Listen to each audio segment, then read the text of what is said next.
복되시나이다. 천주의 성모 마리아님 이제와 저희 죽을 때 저희 죄인을 위하여 빌어주소서. 아멘. 네, 식사들 맛있게 하셨습니까? 네, 12시 반부터 50분 하고 10분 정도 쉬고 또 50분 하고 마무리하겠습니다. 오늘 대림피정의 주제는 치유의 순간이라고, 제가 이걸 제목을 정했다기보다 치유의 순간이라는 책이 있어요. 책. 제가 그래서 금방 우리 이단장님하고 책 좀 읽으시냐 이런 얘기를 했는데, 그 안토니오 사지라는 인도 신부님이 요즘 우리말로 하면 좀 핫한 분이에요.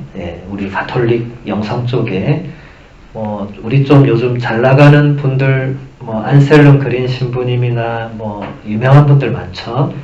근데 이제 안토니오 사지라는 좀 젊은 신부님이 요즘 전 세계적으로 이렇게 피정지도 다니시면서 강의하시고 했던 분의 그 책이 번역이 돼서 나온 게 그 제목이 치유의 순간이라고 있습니다. 그래서 여러분들 자세한 내용은 그거 한번 읽어보시고 이제 제가 그 책의 내용으로, 제가 사실 그 책을 가지고 우리 이튼타운 성당이 이제 매월 첫 토요일에 성모신신 미사, 여기도 해요? 여기는 안 해요? 저희는 첫 토요일 성모신신 미사를 하고 이제 그 책을 가지고 제가 이렇게 강의식으로 이렇게 했었습니다. 근데 그걸 매월 한 번만 하다 보니까 이게 아무래도 진행 분량이 얼마 안 되고, 근데 벌써 1년이 다 끝나버렸어요. 지금 12월 중순이잖아요. 첫 토요일만 했는데. 근데 내년까지 하려니까 또 너무, 우리 한국 사람들은 오래 하면 싫어하잖아요. 새해가 되면 싹 바꿔줘야 되잖아요. 그래서 이거는 더는 못하겠다.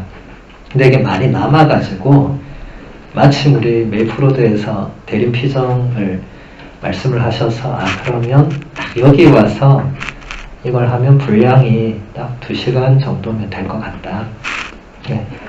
그래서 오늘은 간단한 주제들이 있어요. 그걸 같이 볼게요. 먼저 첫 번째로 죄의 특성에 대해서 한번 보도록 하겠습니다. 이 세상에 알코올 의존자로 태어난 사람이 어디에 있겠습니까? 우리는 모두 아기로 하느님의 자녀로 태어납니다. 이름은 나중에 붙인 것입니다. 누군가는 성인이 되고, 누군가는 알코올 의존자가 되고, 누군가는 마약 중독자가 되고, 누군가는 무신론자가 됩니다. 우리에게 붙은 이름은 하루아침에 생기는 것이 아닙니다. 우리가 반복하는 행동이 습관이 됩니다. 좋은 행동의 반복은 좋은 습관을 만들고, 나쁜 행동의 반복은 나쁜 습관이 됩니다. 소죄를 거듭 지을 때 그것이 낳는 결과를 결코 무시해서는 안 됩니다. 그렇지 않으면 큰 죄에 빠질 수 있습니다. 태어나면서부터 태어났는데 아버지 어머니 저는 알코올 중독자가 되겠습니다. 이렇게 태어나는 애가 세상에 어디 있겠어요? 그죠? 근데 나중에 보니까 알코올 중독자가 되는 사람이 있는 거예요, 실제로. 여기 많이 있겠죠. 특히 미국은 마약 중독 이런 것도 심하니까. 태어나면서부터 그런 사람은 아무도 없겠죠, 그죠? 그런데 살아가다 보니까 그렇게 됐는데, 언제부터, 어디서부터 그렇게 됐느냐. 사실 그 시작점, 출발점은 모르죠. 정확하게 모르죠. 그런데 뭔가 조금씩 이게 쌓여가면서 이제 돌이킬 수 없이 가게 된 거죠. 죄도 마찬가지의 특성을 가지고 있다는 겁니다. 죄도. 우리가 가톨릭 교회가 이제 대죄와 소죄를 구분하죠. 대죄와 소죄. 대죄는 정말 하느님의 뜻을 내가 의도적으로 저버리는 그런 행위들인데 보통 우리는 대죄를 짓지는 않아요. 보통은.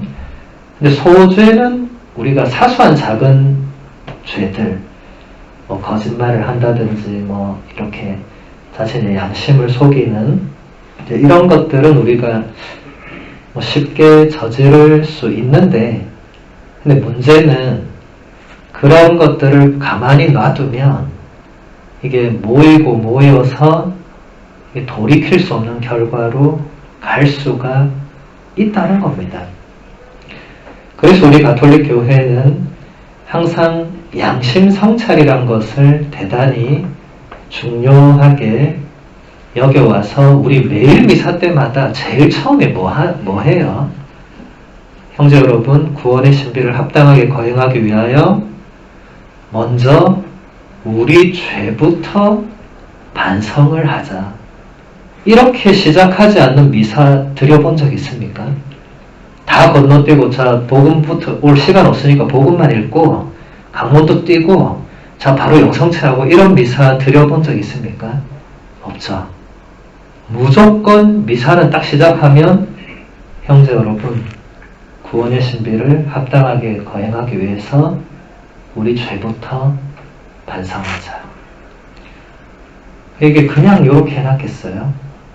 다 이유가 있죠. 또 여러분, 가톨릭 기도서로 저녁 기도 바치는 분은 딱 기도 시작하자마자 뭐라고 기도합니까? 주님, 오늘 제가 생각과 말과 행위로 지은 죄와 그 중에서 습관이 된 죄를 제가 살펴서 깨닫게 해달라고 기도하고, 또 침묵 중에 그 하루를 돌아보잖아요. 또 성물도서로 기도하시는 분들은 이제 끝기도라는 것에 형제 여러분, 하나님께서 주신 오늘 하루에 감사드리면서 우리의 하루의 그 잘못을 반성하자. 그러니까 어쨌든 하루에 한 번은 성찰을 하도록 했습니다. 자, 여러분, 그렇다면 이 매일의 성찰만 빠지지 않고 하는 사람이라면 대죄를 지을 확률은 대단히 낮겠죠. 그런데 우리가 매일 미사를 드린다 해도 형제 여러분, 구원의 신비를 합당히 강행하기 위하여 우리 죄를 반성합시다 했는데 아무 반성 안 할 수도 있겠죠. 그렇죠? 뭐 시간이 짧다는 이유로 그냥 우리 죄를 반성합시다 하고 바로 1초도 안 돼서 전능하신 하느님과 하면서 들어가면 아유, 반성할 시간이 없었네. 네. 하면서 그냥 지나가고, 또 저녁 기도하는데 주님 오늘 생각과 말과 하고 나서 반성을 해야 되는데 바로 그냥 오늘 빨리 밥을 해야 되니까 하느님 제가 죄를 지어 또 바로 넘어가는 거예요. 또 반성할 시간이 없네. 그렇다면 자기 전에라도 그냥 자기 혼자 하루를 돌아볼 수도 있잖아요. 그죠? 그렇게 해서라도 자신의 그 양심을 성찰하는 사람과 전혀 그런 거 없이 그냥 살아가는 사람은 점점점 다른 존재로 될 수밖에 없는 거죠. 그러니까 여러분, 이게 죄의 특성에서 죄라는 게 나는 처음부터 대죄를 지으며 살겠다 이런 사람은 아마 제가 볼 때 아무도 없을 거예요. 어쨌든 죄를 피하려고 하고 안 지으려고 하고 지었을 때 어떤 본인의 어떤 부끄러움이나 비참함이나 이런 여러 가지가 괴롭기 때문에 정말 죄를 안 지어야 되겠다. 보통은 이게 정상인데 이게 조그만 게 오늘 같은 가랑비에 옷 젖는다고 그냥 조그만 게 쌓이고 있는데 내가 별로 여기에 대해서 심각성을 못 느끼면 조금 더 발전돼 나가도 뭐 이 정도쯤이야. 자꾸 이렇게 되는 거죠. 무뎌지는 거죠. 그러다 보면 나중에 돌이킬 수 없는 길로 가게 되는 겁니다. 그래서 여러분, 이 사제 신부님 이 말씀하시는 것뿐만 아니라 이것은 많은 교회의 성인 성녀들도 소죄가 반복될 때 그때 조심하라고 많이 그랬어요. 소죄를 반복할 수 있어요. 우리가 인간이고 약하니까 어제 지은 죄를 오늘 또 지을 수 있습니다. 인간이니까. 이해는 하되 그걸 당연하게 받아들이기 시작하면 문제가 발생하는 거예요. 그래서 여러분들이 내가 요즘 어떻게 살고 있는가를 제일 좋은 건 매일 돌아보시면 제일 좋고, 그게 좀 바쁘고 힘들고 어렵다면 적어도 뭐 2, 3일에 한번 어쨌든 자신의 내면을 성찰하는 것은 신앙인이든 아니든 대단히 중요합니다. 예, 신앙인이면 더 중요하고 신앙인이 아니어도 자기를 돌아봐야 발전이 있겠죠. 여러분, 자기를 돌아보지 않고 살면 사람이 발전하기 어려워요. 자기를 돌아봐야 내가 아까 그 사람한테 이 말을 안 해도 될 말을 했구나. 이제 이런 과정이 있어야 다음번에 그 말을 안 해요. 근데 그런 과정이 없으면 다음번에 또 그 말을 할 가능성이 매우 높고 더 안 좋은 말도 할 가능성이 높아지겠죠. 그래서 여러분들 이 성찰의 중요성은 아무리 강조해도 지나치진 않다고 생각을 합니다. 또 하나 더 보면 아버지 하느님께서는 우리의 옛날 일을 다 기억하시지 않습니다. 사실 그런 면에서 그분의 기억력은 형편없으십니다. 그분의 관심은 오직 지금 우리의 마음 상태에 있습니다. 하느님께는 과거의 세세한 것들이 필요하지 않습니다. 우리의 과거를 세세하게 알려고 하는 자는 사탄입니다. 사탄은 우리가 과거로 돌아가서 모든 것을 상기하게 하며 우리를 괴롭힐 것입니다. 우리가 과거로 돌아가면 갈수록 우리는 우울증에 빠질지도 모릅니다. 하느님께는 우리 과거의 세세한 부분이 필요하지 않습니다. 하느님은 우리를 지금 있는 그대로 받아주십니다. 그것이 전부입니다. 굉장히 희망적인 메시지죠. 하느님께서 우리의 옛날 일을 다 기억하시지 않는다. 기억하시지 못해서가 아니라, 여러분이 단어를 잘 보세요. 기억하시지 않는다는 거예요. 능동적인 거예요. 기억하지 못하는 것은 수동적인 거예요. 여러분, 우리 옛날 일 기억 못하잖아요. 안 하는 게 아니고 못하잖아요. 자연스럽게 우리가 이제 세월이 흐르면서 못하게 되는 건데, 하느님은 전능하신 분이니까 못할 수 없죠. 근데 안 하신다는 거죠. 그럼 왜 안 하실까? 이유가 무엇일까? 이유가 뭐겠습니까, 여러분? 하느님이 여러분의 지나간 옛날을 다 기억하시면 여러분 새로운 삶을 어떻게 살겠어요? 못 삽니다. 내가 새로워지고 싶은데 내가 옛날에 이랬는데 이러고 있으면 뭐 변화가 어떻게 되겠어요? 안 됩니다.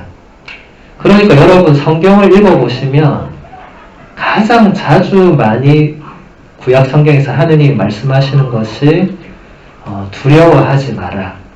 그리고 지나간 일들을 더 이상 기억하지 마라.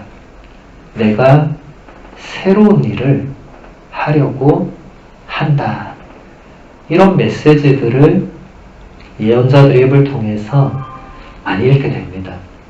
그래서 여러분들 아까는 제가 성찰을 강조했고, 근데 이 성찰하는 것과 지금 이 지나간 일을 계속 리마인드하는 것은 또 다른 거예요. 네. 성찰은 그날 하루 돌아보는 걸로 충분해요. 30년 전의 일을 소환을 해서 내가 그때 왜 그랬을까? 이건 성찰 아니에요. 네. 여러분 고해성사할 때 제발 30년 전의 일을 좀 들고 오지 마시고 그냥 그 앞전 고해성사와 지금 사이에 그것만 하면 되는데, 꼭 보면 옛날 큰 거 들고 오는 분들이 있어요. 그러면 그 뒤에 서 있는 사람은 이제 어떻게 집에 갈 수도 없고, 뭐 문이 안 열리니까, 그러면 안 돼요. 그 민폐잖아요. 뒷사람한테도. 그럴 필요는 없다는 겁니다. 하느님께서 언제나 지금의 우리를 있는 그대로 받아주신다. 굉장히 희망적인 메시지죠. 물론 지금 내 모습이 여러분들에게 만족스럽지 않을 수 있어요. 그렇죠? 물론 자기 자신에게 굉장히 만족하면서 사는 분도 계실 수 있죠. 자존감이 높으시거나 훌륭하게 삶을 사는 분들이 있을 수 있지만 아마 보통의 사람들은 자기 자신에게 만족하기보다는 자기 자신에게 불만족스러운 부분이 더 많을 거예요. 자, 그럼 자기 자신한테 불만족스러운 부분이 많으면 옆에 같이 사는 사람한테는 어떻게 되겠습니까? 더 불만족스러운 게 많을 수밖에 없겠죠. 옆에 남편이 있는데 사사건건 내 마음에 하나도 안 들겠죠. 나도 내가 마음에 안 들지만 저 사람 보니까 더 마음에 안 들고, 애들 보니까 이제 다 커가지고 더더욱 마음에 안 들고, 옆집 아줌마 보니까 이제는 미쳐버릴 것 같고, 막 이렇게 계속되는 것은 좋지 않습니다. 하느님이 있는 그대로의 나를 받아주신다면 나도 있는 그대로의 너를, 그를 받아들이기 위해서 노력해야 되겠죠. 그래야 우리가 살아갈 수가 있습니다. 못 받아들이면 같이 살 수가 없잖아요. 그럼 공존이 안 돼요. 공존이 안 되면 나 혼자 어디 무인도 가서 살아야 되는데, 여러분 지금 무인도 가서 어떻게 살아요? 제가 예전에 로마에서 공부할 때 우리 신부님들하고 막 이런 얘기 하다가 어떤 신부님이 나는 무인도 가서 살 수 있어 이러는 거예요. 다들 깜짝 놀랐어요. 어떻게 해야 하니까 그분이 뭐라고 했는지 아십니까? 인터넷만 되면 돼. 이렇게 얘기했어요. 무인도에 또 와이파이만 들어오면 나 살 수 있다고. 물론 우스갯소리지만 그 안에 숨어있는 의미는 뭐예요? 누군가가 어쨌든 연결되어 있으며 살 수 있다는 거잖아요. 와이파이는 연결되는 어떤 핵심 고리잖아요. 그것만 있으면 무인도에 있든 어디에 있든 내가 다른 누군가와 함께 살고 있는 거니까 살 수 있다는 거죠. 근데 우리가 함께 살기 위해서는 서로를 어느 정도 얼마만큼 받아들이느냐, 받아들이지 못하느냐가 사실 결정적 기준이 되죠. 우리는 누구나 기대치라는 게 있어요. 이거 사실 없을 수 없습니다. 여러분 자녀에게 기대하는 게 있고, 배우자에게 기대하는 게 있고, 신자에게 기대하는 게 있고, 또 신부님에게 기대하는 게 있고, 다 기대치가 있죠. 근데 사람들이 나의 기대치를 충족시켜 주지 않는 경우가 많습니다. 근데 제가 아까 뭐라고 그랬죠? 일단 나부터 볼 때 내가 나에게 기대하는 게 있는데 나도 그걸 충족 못 시켜요. 나도 못 시키는데 남이 잘 시킬 수가 있겠습니까? 안 되는 거예요. 남은 당연히 더 못할 수밖에 없어요. 그러면 그것을 내가 받아들여야 되는 거예요. 아, 저 분은 저 정도로 하시는구나. 나는 사실 더 많은 걸 기대했지만 그게 안 되는구나 라고 빨리 받아들이면 평화가 오겠죠. 그런데 그분은 안 되는데 나는 계속 더 높은 기대치를 가지고 그분을 만나면 볼 때마다 뭔가가 안 좋은 뭔가가 쌓이게 되겠죠. 근데 이것도 제가 아까 뭐라고 쌓이고 쌓이면 돌이킬 수 없는 결과를 낳게 되죠. 그래서 우리가 하느님이 나를 있는 그대로 받아주신다는 것을 깨닫는다면, 그리고 그건 사실입니다. 그것을 우리가 받아들인다면 다른 사람도 있는 그대로, 쉽지는 않겠지만 있는 그대로, 사람은 다 생긴 대로 살아요. 사람 생긴 대로 사는 거를 인위적으로 바꾸는 거는 대단히 어렵습니다. 네. 아, 그냥 저 사람은 저렇구나라고 받아들여야 이 마음이 편하고 내가 좀 발 뻗고 살지.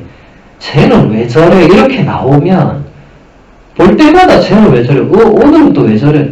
모레는 왜 저래? 맨날 왜 저래? 하다 세상 끝날 것 같아요. 그죠? 그러면 안 되니까 있는 그대로의 그 사람의 모습을 받아들이자. 이것은 앞으로도 여러분들이 이렇게 사셔야 좀 인생이 좀 그래도 평화로울 것 같아요. 왜냐하면 우리는 관계를 벗어날 수가 없기 때문에 그렇습니다. 그 다음 모래 위에 새긴 발자국이라는 이야기 하나 들려드릴게요. 어떤 신자 자매의 삶이 친구들에 의해서 망가졌습니다. 친구라고 여겼던 사람들이 하나 둘씩 다 떠나서 이제는 혼자만 남게 되었습니다. 그녀는 우울증에 걸렸습니다. 삶의 의미를 잃어버렸습니다. 그래서 스스로 생을 마감하기로 마음먹었습니다. 이것이 정신이 무너진 사람들이 할 수 있는 마지막 결정입니다. 어떻게 할까 생각하다가 바다에 뛰어들기로 마음을 먹었습니다. 다음날 아침 그녀는 해변을 걷고 있었습니다. 바닷가의 모래는 부드러웠습니다. 그녀는 파도치는 바닷물 속으로 한 걸음을 내디뎠습니다. 그때 문득 어떤 소리를 들은 것 같았습니다. 돌아가라. 주위에는 아무도 없었습니다. 그리고 무심히 모래 위에 찍힌 자신의 발자국을 바라보았습니다. 그 순간 파도가 밀려와서 발자국을 부드럽게 씻어내렸습니다. 그녀는 한 걸음 뒤로 물러났습니다. 그리고 이렇게 중얼거렸습니다. 파도가 내 발자국을 씻어낼 수 있다면 예수님은 당신의 사랑으로 내 죄의 흔적을 씻어주시지 않을까? 예수님은 우리 마음의 순수함을 회복시켜 주십니다. 그렇게 그녀는 새로운 사람이 되어서 집으로 돌아갔습니다. 무엇이 진리입니까? 예수님의 사랑이 죄의 흔적들을 씻어줍니다. 우리는 그것을 사마리아 여인에게서 볼 수 있습니다. 이것을 잘 묵상해 보십시오. 여러분은 하느님의 사랑을 더욱더 잘 이해할 수 있을 것입니다. 제가 아까 강론 때도 잠깐 얘기했죠. 우리는 죄를 지을 수는 있는데 내가 스스로 내가 지은 죄를 없애버리거나 내가 그 죄의 흔적들을 싹싹 닦아서 깔끔하게 청소하거나 그럴 수가 없습니다. 계속 남아있죠. 지금 여기서 발자국으로 묘사한 우리 죄는 반드시 우리 안에 뭔가 상처나 흔적을 남깁니다. 이것은 내가 아무리 좋은 약을 먹고 아무리 마음에 심리 치료를 받고 안 되는 거예요. 예. 그걸 누가 해줄 수 있느냐? 예수 그리스도, 하느님. 우리를 새롭게 해주실 수 있는 그분만이 깨끗하게 새롭게 해주실 수가 있다는 거죠. 그리고 거기서 삶의 의미를 다시 발견할 수 있습니다. 이 여인의 이야기는 그냥 이 여인만의 이야기가 아닙니다. 우리가 살아가면서 한 번쯤은 혹은 한 번 이상은 경험하게 되는 우리의 이야기고 나의 이야기입니다. 누구나 우울증에 빠질 수 있고 누구나 삶의 의미를 잃어버릴 수 있고 누구나 그래서 스스로 삶을 마감하고 싶은 충동을 느낄 수 있고 누구나 친구들이 다 사라질 수 있고 누구나 경험할 수 있어요. 누구나. 하지만 또 여기서 경험하듯이 누구나 예수님께서 새롭게 해주시는 그 은총도 경험할 수 있습니다. 여기서 사마리아 여인 이야기가 나왔죠. 요한복음서 4장 읽어보면 사마리아 여인과 예수님과의 대화가 나옵니다. 사마리아 여인은 예수님한테 아무런 기대를 하지 않고 그냥 우연히 만났어요. 우물가에서. 예수님이 물 좀 달라고 했는데 그러면서 대화가 그냥 시작이 된 거예요. 사마리아 여인이 예수님이 물 달라고 물을 그냥 주면 되는데 사마리아 여인이가 예수님한테 아니 당신은 유다인인데 어떻게 나한테 물 달라고 하느냐. 유다인과 사마리아인은 서로 상종을 하지 않고 특히 그 시대에는 남자와 여자가 이 말을 섞는 것도 조심스러운 시대였기 때문에 여자가 그렇게 물으면서 이제 대화가 시작이 됐고 대화를 하다 보니까 이 여자는 사실 아무것도 기대하지 않았고 예수님이 누군지도 몰랐고 그냥 동네 아저씨 그냥 물 달라는 줄 알았는데 보니까 그게 아닌 거죠. 그리고 그 여인은 변화가 됩니다. 새로워지죠. 그래서 우리도 삶의 의미를 잃어갈 수 있고 뭐 친구를 잃어버릴 수 있고 여러 가지 이런 좋지 않은 경험들을 할 수 있는데 이렇게 극단적으로 나를 몰고 갈 수 있는데 바닷가로 여인이 간 것처럼 거기서도 마지막에 한 번만 더 생각한다면 여러분 자살자들 많은 바위나 길에 가면 편말이 항상 있는데 뭐라고 되어 있는지 아십니까? 한 번만 더 생각해봐라 이런 문구가 있어요. 한 번만 더 생각하면 안 할 행동을 거기 가서 하기 때문에 한 번만 더 생각해보라고. 근데 우리는 신앙인이니까 그냥 한 번만 더 생각하는 게 아니라 하느님께서 지금 내가 하고 있는 이 생각과 말과 행동을 어떻게 보실 것인가. 이렇게 한 번만 더 생각해보면 내가 뭘 해야 되고 안 해야 될지를 우리는 더 빨리 캐치를 하겠죠. 그래서 여러분들 신앙생활이든 사회생활이든 우리 인생의 이 여정길에서 제가 자주 하는 말은 무엇이든지 극단적인 것은 좋지 않다. 왜냐하면 그건 하느님이 원하는 방향이 아닐 경우가 많기 때문에 뭔가 극단적이면 한 번은 멈춰서 생각을 해봐야 됩니다. 이게 지금 뭔가 자꾸 극단으로 가는 것 같다고 느껴진다면 뭔가 지금 문제가 있다는 거예요. 그럴 때 하느님을 찾아야 됩니다. 이게 당연한 얘기지만 정작 그런 상황이 되면 여러분이 하느님 찾는 게 쉽지 않을 거예요. 예. 우리는 신앙인인데 의외로 결정적인 순간에 하느님을 찾는 게 쉽지 않아요. 신앙이 그만큼 약하다는 증거이기도 할 것이고 세상에 그만큼 다른 뭔가 우리가 의존을 할 만한 뭔가가 있다는 얘기겠죠. 하느님을 가장 먼저 찾고 부르고 매달리고 이게 옛날 신자들은 됐는데 요즘 우리는 어떻게 합니까? 일단 인터넷으로 찾아보는 거야. 이게 문제가 뭐지? 이거 어떻게 해야 되지? 안 되고 이제 옆에 친구한테 전화해서 야 이거 어떻게 해야 되냐 뭐 계속 뭐 다 해보다가 그래도 안 되면 이제 성전에 가는 거예요. 예수님 저한테 왜 이러십니까? 이렇게 진짜 깠으면 될 거를 그걸 가기까지의 그 여정이 그렇게 걸린다는 거죠. 근데 어쨌든 우리는 신앙인이니까 하느님께서 그런 나를 그래도 있는 그대로 받아주신다고 그걸 믿고 가야 됩니다. 그러지 않으면 우리는 너무나 휩쓸리기 쉬운 약한 존재들이죠. 때로는 비신자보다 못한 신앙으로 살아갈 때도 있으니까 신앙을 깊게 하는 것은 쉽지 않습니다. 특히 요즘 같은 코비드네 뭐네 지금 세상의 흐름들이 전혀 신앙과 반대쪽으로 계속 가고 있고 여러분들은 본의 아니게 세상 안에 살고 있으니까 영향을 안 받을 수 없어요. 물론 뭐 그건 저도 마찬가지고 영향을 받을 수밖에 없어요. 그럼 거기서 식별이라는 걸 잘해야 됩니다. 식별이라는 단어는 가톨릭 교회 안에서만 쓰는 단어죠.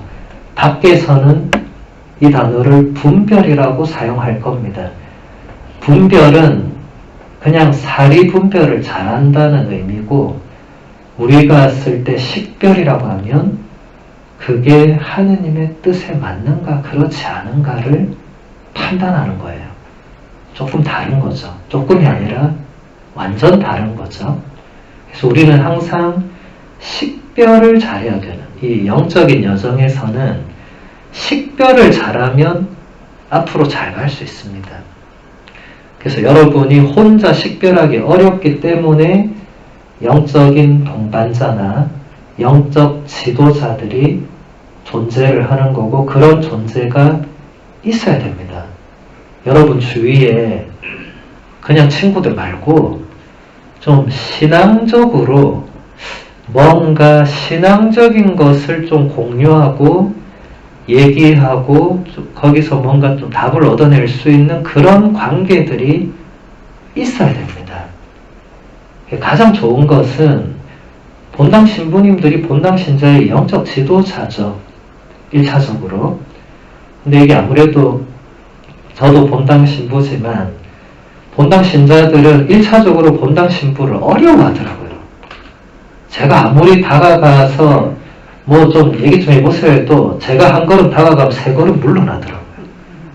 왜 그러세요? 제가 괴물입니까? 뭐 잡아먹습니까? 하니까 그냥 어렵다는 거예요. 본당 신부님은 그냥 어려운 거예요. 그냥. 특히 우리나라는 아직도 이 유교 문화와 이런 가부장 문화, 어른을 모시고 이런 여러 가지가 아직도 우리 안에는 살아 숨쉬고 있잖아요. 본당 신부는 어쨌든 본당이 제일 어른이잖아요. 그러니까 일단은 세 걸음 물러나야 돼. 저분이 나한테 오면 나는 도망가야 돼. 예. 꼭 제가 군대에서 멀리 사단장 보이면 도망갈 때처럼 그 비슷한 거죠. 우리도 주교님 멀리 보면 도망가니까 뭐 비슷한 것 같아요. 예. 그러니까 이게 뭔가 영적 지도의 관계가 쉽게 잘 안 돼. 근데 그것은 여러분이 해야 됩니다. 여러분이 뭐 꼭 본당 신부님 아니라도 다른 신부님이나 수녀님, 수사님 혹은 또 다른 본당이든 어디 하여튼 영적으로 여러분들이 좀 의지하고 기대고 뭔가를 좀 도움을 받을 수 있는 그런 관계가 필요해요. 그런 관계가 없이 나 혼자 항상 식별하고 나 혼자 맨 땅에 헤딩을 하고 쉽지 않아요. 네. 그래서 그게 또 그런 관계가 정 안 될 때 그 다음 길은 뭐냐? 그런 걸 도와주는 책을 읽는 거예요. 그래서 제가 아까 시작하기 전에 여러분 책 읽는 게 좀 어떻느냐 물어본 거예요.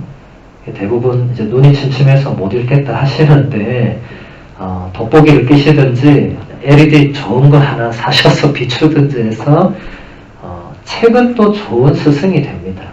특히 요즘 좋은 신앙 서적들이 한국어든 영어든 아주 많이 나와 있고 나오고 있고, 그래서 그런 책들도 여러분들에게 큰 도움을 줄 수 있으니까.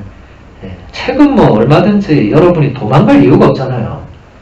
여러분이 책을 안 읽어서 문제지 책이 온다고 나는 도망가야겠다 이러진 않으니까 한번 새해부터 여러분 새해 결심에 신앙 서적 읽기 이렇게 한 줄을 넣으시면 좋지 않을까.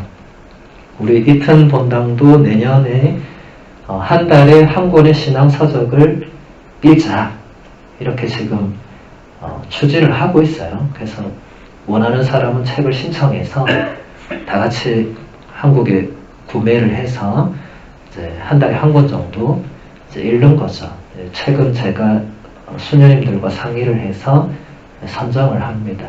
그런 게 다 여러분들의 그 영적인 여정을 도와주는 거니까 여러분들도 해보시면 좋을 것 같아요. 여러분 뭐 각자 뭐 본당에서 아니 뭐 335 그냥 뭐 책이야 얼마든지 구할 수 있으니까 책을 읽고 뭐 또 같이 얘기 나누고 하는 것은 대단히 좋은 길이 되겠죠. 다음으로 삶의 역동성에 대해서 보도록 하겠습니다. 바오로 성인이 회심하기 전에는 정말 자신만만했습니다. 그는 다마스쿠스로 가는 길에 예수님을 만나자 이렇게 물었습니다. 당신은 누구십니까? 하느님은 심지어 당신은 누구십니까? 라고 묻는 사람에게까지 내려오십니다. 바오로는 앞이 보이지 않게 되자 자신을 되돌아보게 되었습니다. 우리는 그의 사고방식이 크게 전환되는 것을 봅니다. 그가 묻습니다. 나는 누구인가? 당신은 누구십니까? 에서 나는 누구인가로 바뀌게 됩니다. 이 굉장히 중요한 포인트예요. 여러분 사도 바울의 회심 이야기는 뭐 너무 유명하니까 제가 더 덧붙일 필요는 없을 거고 다 아시죠? 어떻게 됐는지.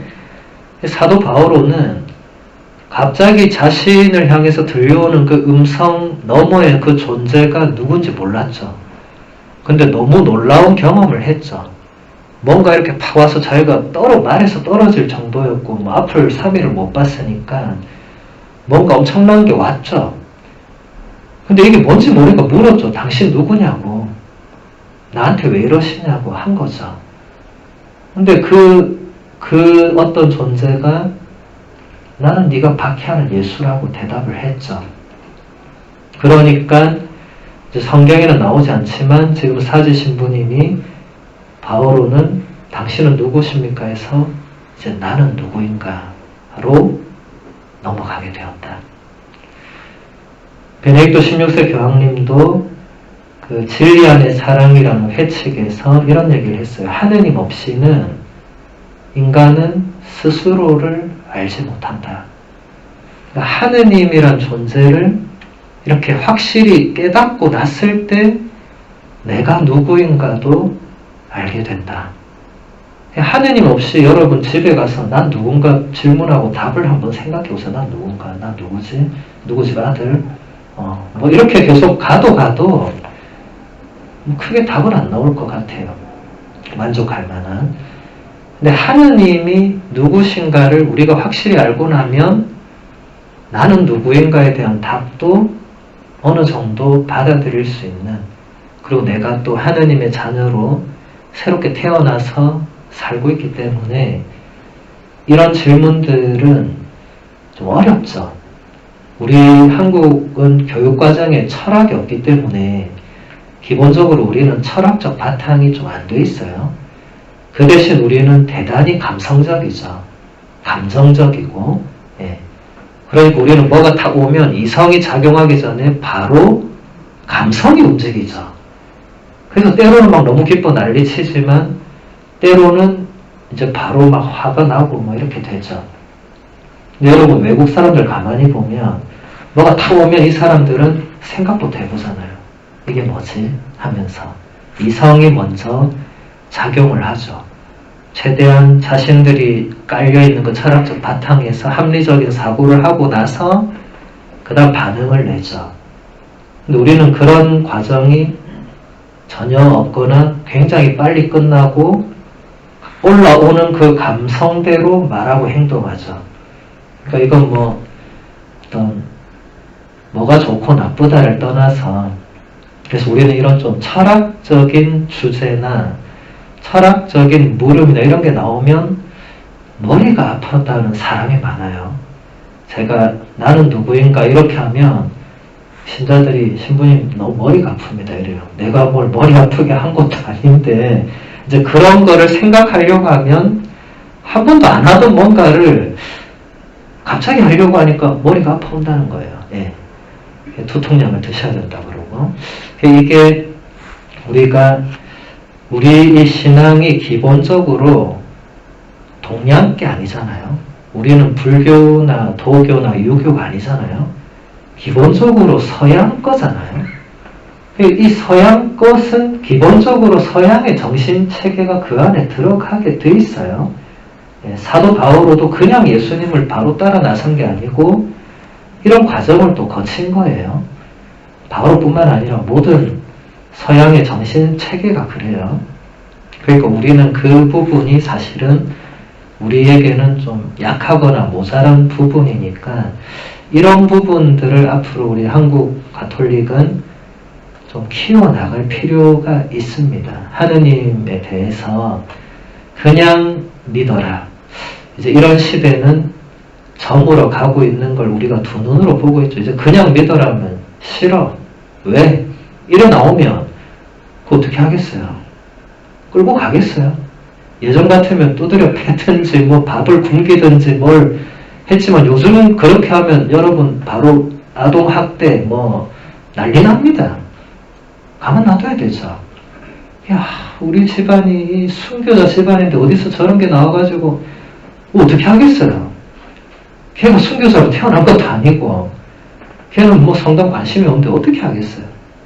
그러니까 우리가 그럴 때 이 감성적인 접근보다는 제가 아까 얘기한 그 받아들이는 것부터 해서 이런 이 이성적인 이런 작업들 이런 게 대단히 필요한 거죠. 여러분들 이제 인생을 다들 오래 사셨기 때문에 제가 어디 가서 강의해도 이제 이런 주제로 얘기하면 굉장히 어려워하세요. 신부님, 저는 여생이 많이 남지 않았는데 그냥 마음 편히 살고 싶습니다. 이런 얘기를 많이 하세요. 그럼 제가 그러면 여러분 마음 편히 사는 인생을 방해하러 여기까지 와가지고 이렇게 막 얘기를 해서 나는 여러분이 마음 편히 사는 게 배 아프니까 그러면 안 된다. 이건 아니잖아요. 그건 아니고 제가 이렇게 뭔가를 이 화두를 던져 드리는 거는 어떤 생각의 전환 그리고 우리가 이런 부분이 신앙적으로 좀 부족하다면 이런 부분을 조금 보완을 하면 신앙이 깊어지는데 반드시 도움이 되는 거예요. 여러분 신앙생활 지금 4, 50년 했는데도 저는 하느님을 전혀 모른다 이런 신자가 의외로 많아요. 4, 50년을 성당을 다녔는데 그분이 문제가 아니고 뭔가 그 안에 지금 부족했던 뭔가가 있었다는 거예요. 저는 그런 부분을 강의 때마다 좀 얘기를 합니다. 우리가 이런 부분이 좀 부족하다. 우리 한국 신자만큼 열성적인 신자들이 많지 않아요. 그런데 하느님은 잘 모른다고 해요. 잘 모르는데 열성적이야. 이건 뭐예요, 그러면? 예. 사도 바오로도 열성적이었잖아요. 그런데 하느님을 잘 몰랐기 때문에 열성이 엉뚱한 방향에서 열성적이었죠. 바울의 원래 이름이 뭐였습니까? 사울이었죠. 사울이 원래 뭐 했습니까? 스테파노를 죽일 때 그 옆에서 같이 서 있던 사람이었죠.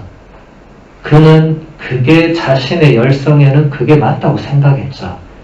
근데 그게 아니었기 때문에 예수님이 개입을 하신 거고 예수님의 개입으로 그냥 끝났으면 또 얘는 다시 얘라고 하면 안 되지.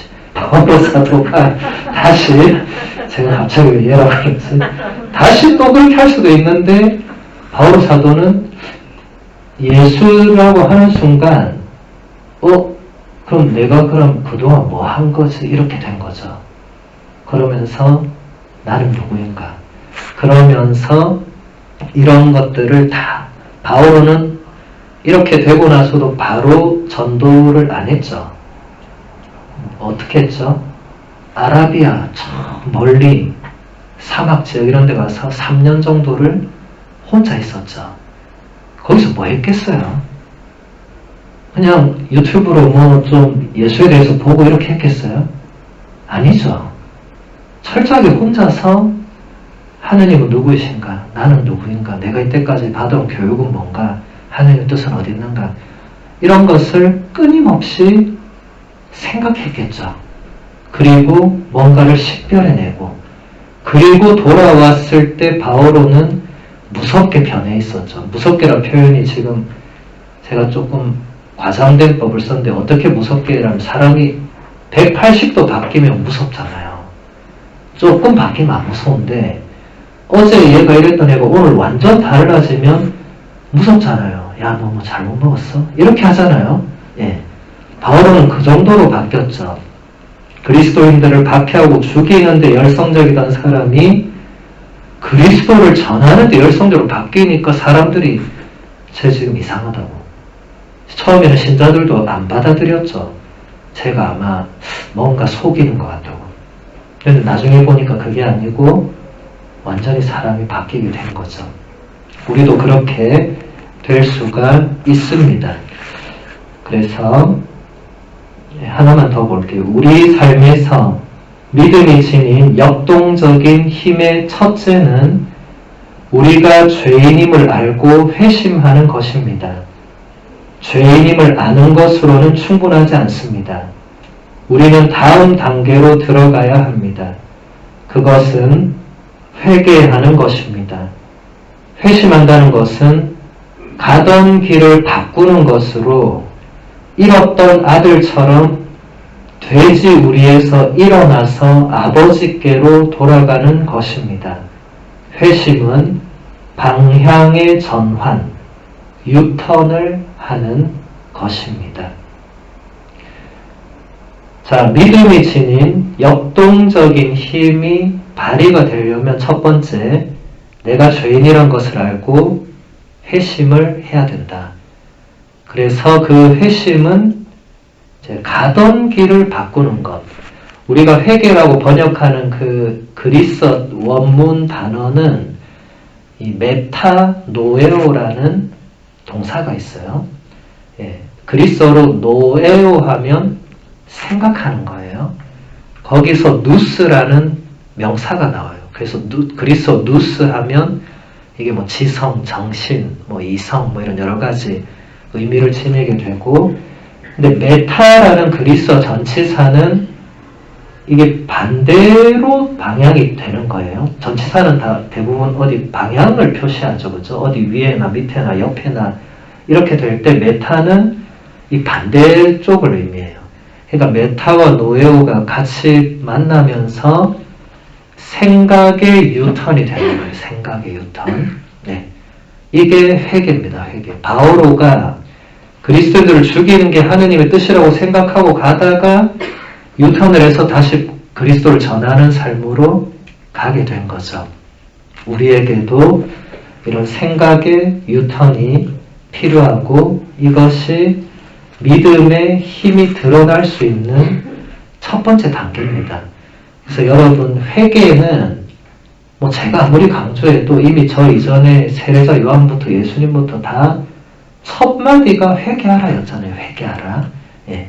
하늘나라가 가까이 왔기 때문에 이제 예수님을 우리 안에 맞아들이기 위해서는 회개를 해야만 된다. 다들 물어요. 회개가 뭡니까? 낮에 회 먹고 밤에 개 먹으면 회개가 되느냐? 그게 아니죠, 그죠? 예. 회개가 뭐냐?